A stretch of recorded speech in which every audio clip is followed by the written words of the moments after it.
سوال ہے کہ اللہ کے نزدیک سب سے طاقتور روحانی حفاظت کیا ہے؟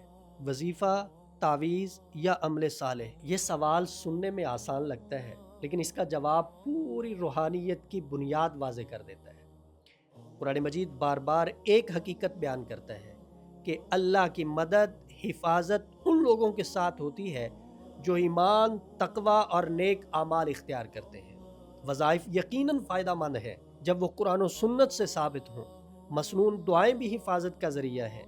بعض اہل علم نے قرآن کی آیات پر مشتمل جائز تعویذات کی بھی مخصوص شرائط کے ساتھ گنجائش بیان کی ہے، لیکن ایک حقیقت ہمیشہ یاد رکھنی چاہیے: کوئی وظیفہ، کوئی تعویذ اور کوئی عمل اس شخص کو مکمل فائدہ نہیں دے سکتا جو اللہ کی نافرمانی میں ڈوبا ہوا ہو اور اپنی اصلاح کی کوشش نہ کرے۔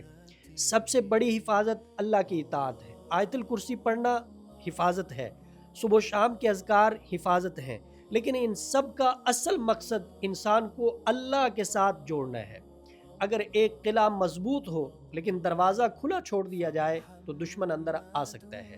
اسی طرح وظیفہ قلعہ ہے، تقوی اس کا دروازہ ہے۔ جب عمل صالح، دعا، ذکر اور اللہ پر توکل یہ ساری چیزیں جمع ہو جائیں تو روحانی حفاظت ہو جاتی ہے، روحانی حصار ہو جاتا ہے، روحانی ڈھال بن جاتی ہے۔